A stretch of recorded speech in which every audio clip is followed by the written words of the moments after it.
बंधाऱ्यावरील ते मोठं झाड अखेर हटवलं. कोल्हापूर महापालिकेची रात्री उशिरापर्यंत धडक मोहीम. कोल्हापूर शहर आणि जिल्ह्यात झालेल्या मुसळधार पावसामुळे कसबा बावडा येथील ऐतिहासिक राजाराम बंधारा पाण्याखाली गेला होता.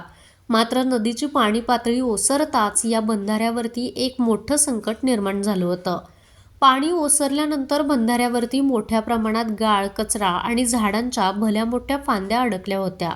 यामुळं बंधाऱ्याच्या सुरक्षिततेला मोठा धोका निर्माण झाला होता. याची गंभीर दखल घेत कोल्हापूर महानगरपालिकेनं तातडीनं पावलं उचलली. महापालिकेच्या आरोग्य आणि अग्निशमन विभागाने सोमवारी रात्री उशिरापर्यंत विशेष मोहीम राबवली.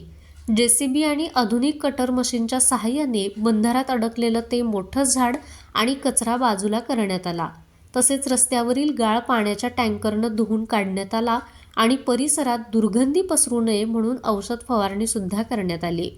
महानगरपालिका आयुक्त डॉक्टर राजेंद्र भारुड यांच्या आदेशानुसार आरोग्य आणि अग्निशमन दलाच्या कर्मचाऱ्यांनी रात्रीचा दिवस करून हा मार्ग आणि बंधारा पूर्णपणे सुरक्षित केला आहे. माझा महाराष्ट्र न्यूज, कोल्हापूर. नोकरी असो वा लग्न, चष्म्याची अडचण आता होऊ देऊ नका. नंदादीप नेत्रालयात या आणि तुमच्या चष्म्यापासून मिळवा कायमची मुक्ती. कारण आता चष्मा घालवण्याची लासिक शस्त्रक्रिया फक्त 32,999 रुपयात. शिवाय 5,000 रुपयांपर्यंतचे लासिक स्क्रीनिंग अगदी मोफत. ऑफर मर्यादित कालावधीसाठी. तर वाट कसली बघताय? आजच कॉल करा 92 2000 1000. नंदादीप नेत्रालय, न्यू शाहूपुरी, कोल्हापूर. दृष्टी म्हणजे नंदादीप.